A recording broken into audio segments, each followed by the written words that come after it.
Hey guys, welcome to our new campfire session of interviews with the hunting masters, where we will be sharing those stories, those hunting stories that have shaped us into the hunters that we are today. Please let me know if you like this new bonus to the podcast by leaving a comment on Podbean or reviewing it on iTunes. Thank you. Let's roll into the next episode. Well, we're back on with Corey Jacobsen of Elk 101, and we're going to do a little campfire session here, Campfire of the Masters. And Corey's going to share with us hopefully a couple of good hunting stories. What are your most memorable hunts that you can think of? There's been so many, and I did a seminar last night, and I stressed to everyone, every day that I step into the elk woods is an opportunity to learn. And after 30 some years of elk hunting, I still am hungry to learn as much as I can. And it's kind of the same when I start looking back at hunting stories. You know, we focus on the fun ones, the ones where we kill a big bull or have a really cool encounter. But some of the most memorable ones are ones where we failed or we got close and just didn't quite come together. And I think if we can learn from those, there's a lot of growth that comes to us and helps us put the pieces together to be more consistently successful. So one of those that stands out to me, I was in college. I hadn't filled an elk tag yet in my life. I think I'd been hunting for 7 or 8 years, and I loved carrying a video camera. Even high school, carrying the great big VHS cameras on my shoulder. Just loved trying to document that. And after 8 years of not killing an elk, you would think, all right, it's time to leave the camera and get serious here. But I loved having the camera, and I filmed a bull. A bull had answered me across a clear cut, and a nice 6-point. We were hunting over the counter tag up in Idaho, and I bugled and bugled at that bull. And every 15 minutes, he'd lift up his head and bugle back to me, and I would bugle. And 5 minutes later, nothing. I'd bugle again, and he wouldn't come in. He wouldn't come in. I was getting frustrated, and the whole time I'm filming this. And I got home, and my dad was an outfitter, and he got home a couple weeks later from outfitting over in Oregon, and I showed him the video, and I'm like, look at this beautiful 6-point bull that I didn't call him in, but we bugled back and forth, and I said, I don't know what it is about these elk. I can't figure them out. One of them comes running into calls, and another one doesn't even give me the time of day. And my dad just looked at me and said, what are you trying to tell the elk? And it's right there. I mean, that really kind of set up the whole strategy I have for calling elk, because I was just throwing him these picture perfect competition type bugles, that any judge in the world would have gave me a 10 out of 10 on, but it wasn't communicating anything to the elk. And so that experience really kind of kicked off the way that I call elk now, and I communicate with them. I say something with every bugle that there's a purpose behind it. And so that experience, as frustrating as it was to watch that big bull just speed down the ridge and go over the top and out of sight and not even give me the time of day, it was really a learning experience that I think has contributed to a lot of success over the last 20 or 25 years. Awesome. Yeah, I actually have a similar story. Oh, getting a little feedback there. Your speakers must be a little loud.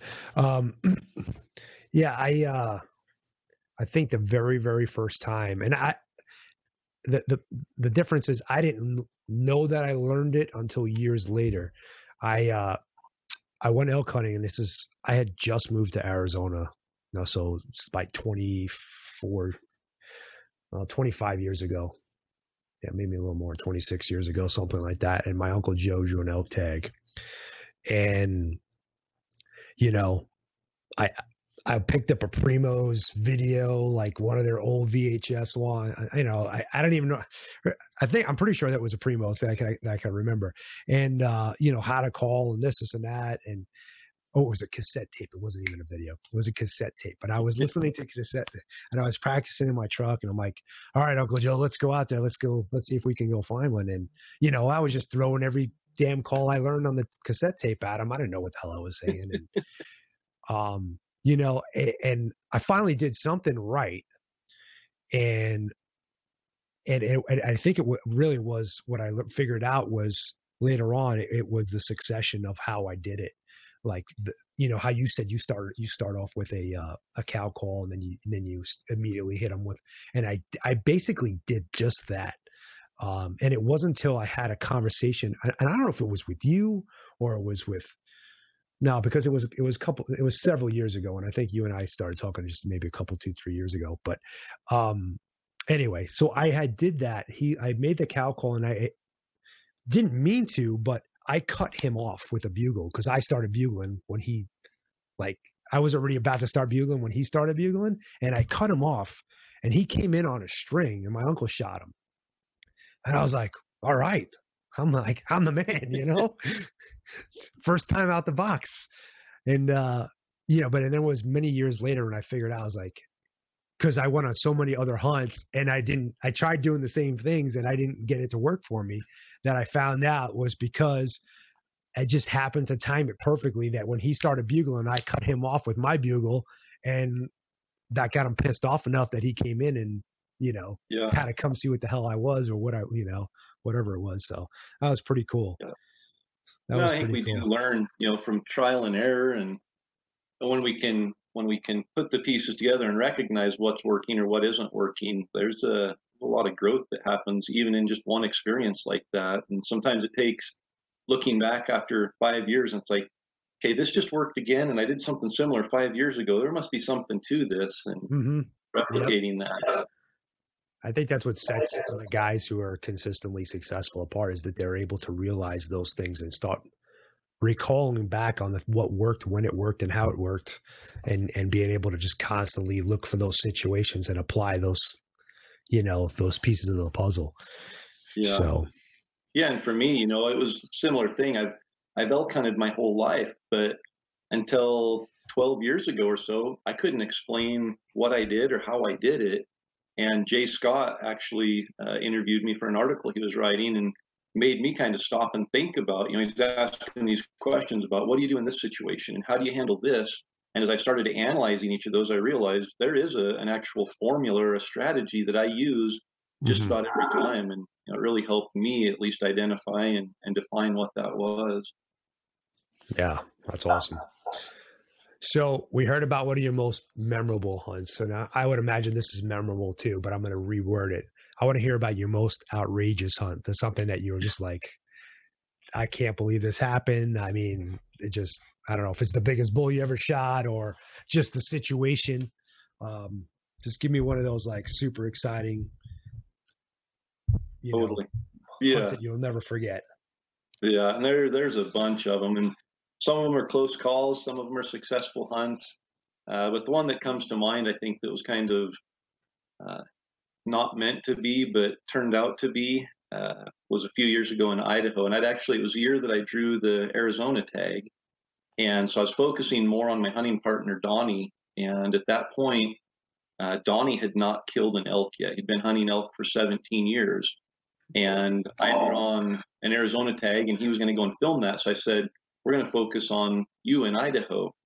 And we left the truck that morning and got about 200 yards up the trail. And Donnie said, oh, hold on, I forgot my bugle tube. And so he ran back to the truck, grabbed his bugle tube, and came up. And we continued up the trail, and we got about 3/4 mile up the trail. And Donnie said, oh, I forgot my release. And Donnie said, I got to head back. I'm like, no, we don't have time to head back. It's getting daylight. Just take my release. And so I gave him my release. So I said, I'm calling for you today anyway. We get up another half mile or so, and I let out a bugle, a bull answers, and we move in and set up. And pretty soon another bull's coming down the hill, coming in. And so I'm kind of set in the middle, bringing one across the hill to Donnie, and another one's coming down to me.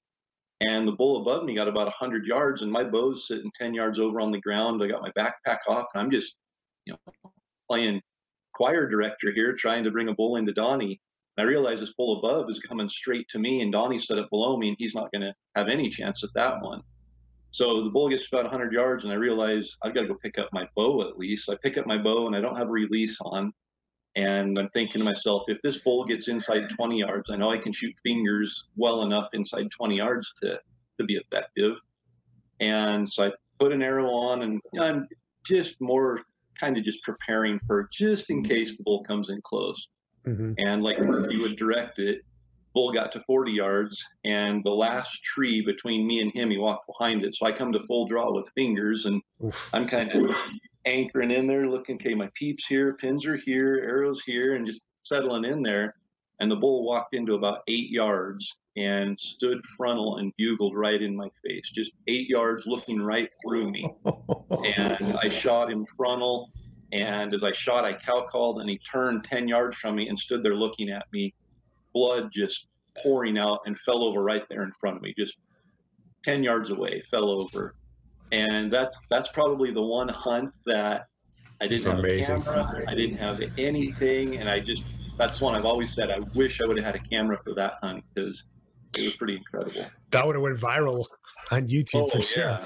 Shooting fingers and frontal shot, bull falls over right there. It was everything you dream of.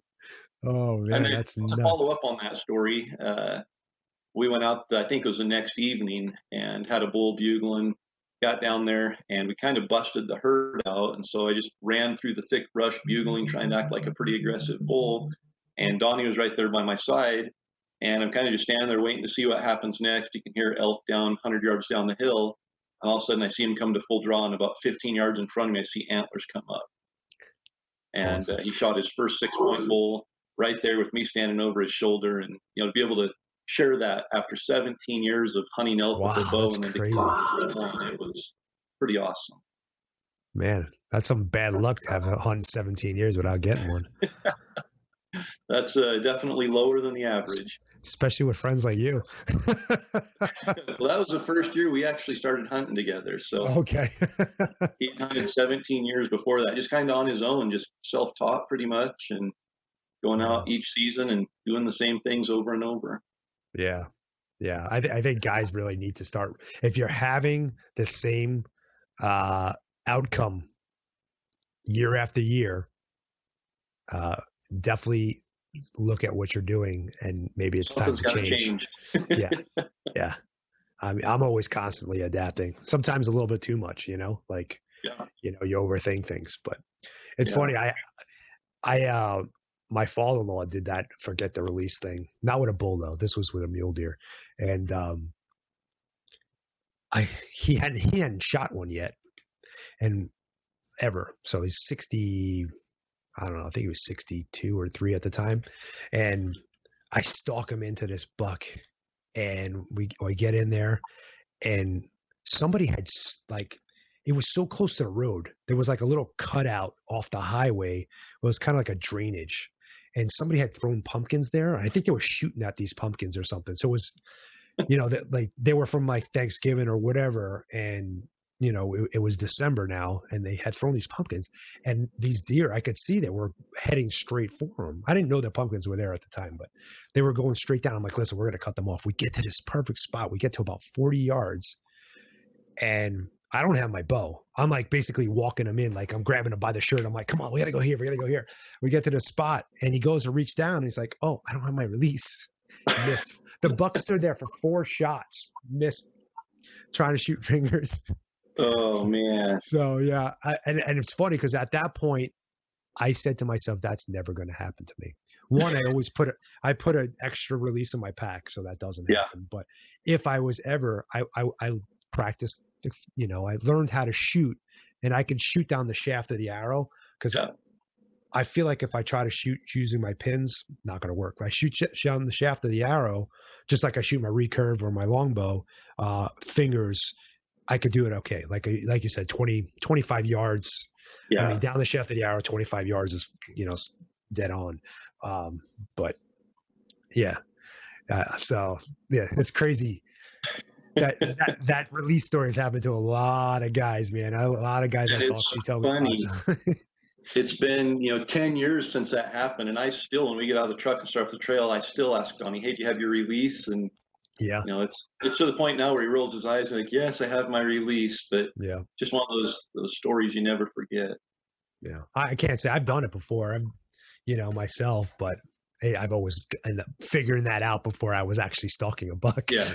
Exactly. Gone back and lost part of the morning or whatever. Or yeah. So, but, I had a really, really cool close encounter like that. one of the first times that I drew an elk tag in Arizona,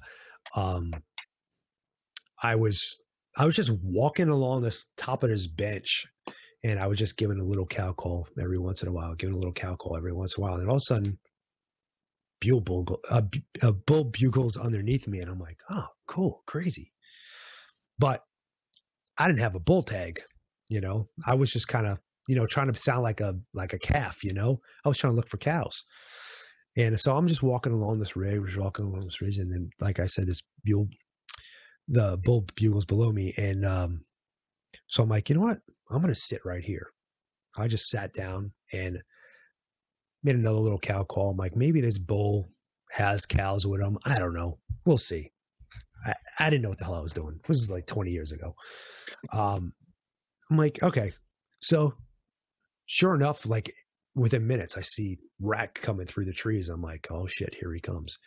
He came up and he literally came to my tree, and I was sitting like this with my, like up against the tree with my legs out, just sitting here like that. I was trying to get my camera out when I realized that he didn't have any cows, but by that time it was like he was too close, and I was like, oh, screw it. I'm not even going to get it, and he came up and he literally stopped and bugled 2 feet from my feet. Like, and then when he didn't hear any answer, nothing happened. Like 3-4 minutes went by. He started feeding. He was eating grass right by my boots. I thought he was going to step on me. I was like, holy shit. I was shitting my pants.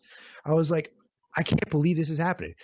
If I had a bull tag, this would never happen in a million years. Yeah. I would never call this bull. It was a little 5x5. It wasn't anything spectacular, but at the time I hadn't even shot a bull yet. So I was like, I had been on other people's songs. I hadn't drawn a bull tag yet myself at that point. So, yeah, it was like, oh, crazy, just crazy. And to this day, I've never had that close of an encounter with a bull. And especially with them bugling, when they bugle that close, you can't even describe it. You feel it. It's like just the ground I felt shake. His breath in my face. Yeah, he stunk like an SOB, and I was like, holy crap, man. You could tell he just had like pissed all over himself and everything. I remember it like, just like, you could see like the smoke coming out of his, the vapors coming out of his mouth and everything. It was nuts. I was like, this is just incredible.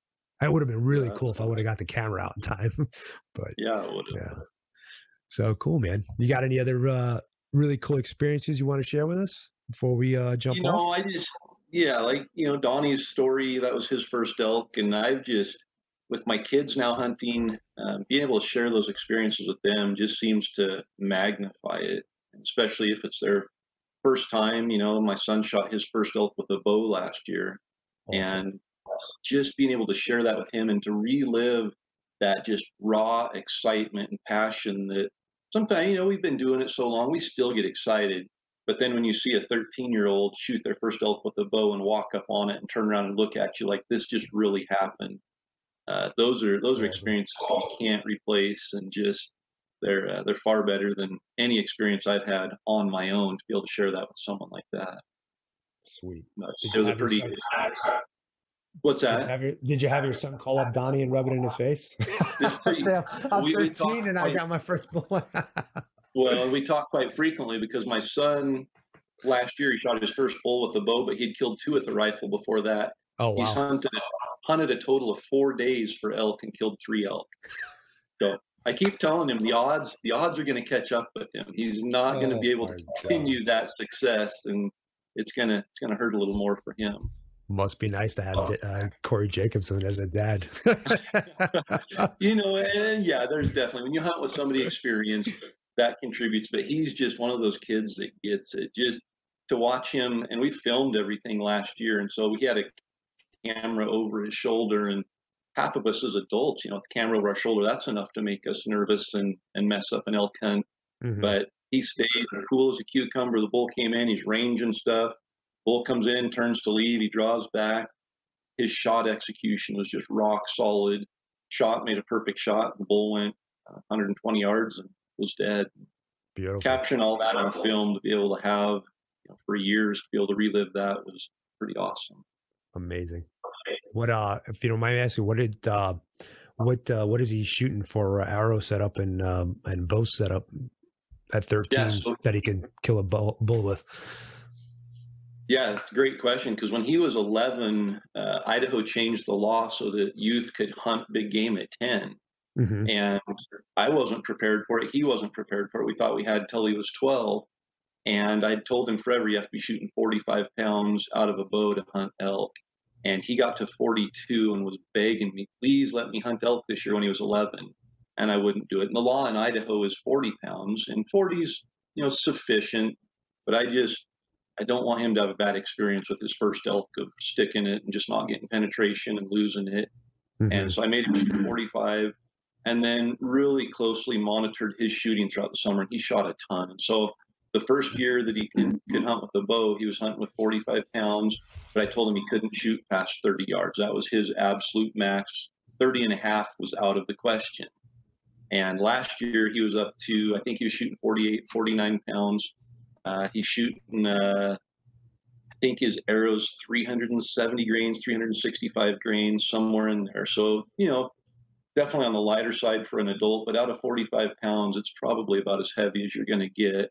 Mm-hmm. And definitely plenty of effective. He got good penetration on the shot. And like I said, the bull only went 120 yards and was dead. So it's all about shot placement and accuracy. With 45-pound bow, you don't hit a shoulder and go through. You don't, I wouldn't let him take a quartering away shot just because getting enough penetration to get all the way into the vitals would be difficult. But good broadside shot and definitely have plenty of penetration. Cool. And good guide. I was back behind, so that was the cool part. I was 60 yards behind, so I didn't get to see any of this until we watched it on film. Oh, wow. He's out there making, he's by himself with a camera guy, and camera guy hadn't elk hunted before. And so he's making all the decisions out there, and neat to see how he did. Sweet. Well, man, thank you so much for taking the time and sharing some of your experience with us. I hope some of the listeners could take away, because there's always within stories, they're entertaining, but there's always teaching points, and I'm glad you pointed out a lot of those. A wise man or a smart man learns from his mistakes, and a wise man learns from other people's mistakes. That's right. So, yeah.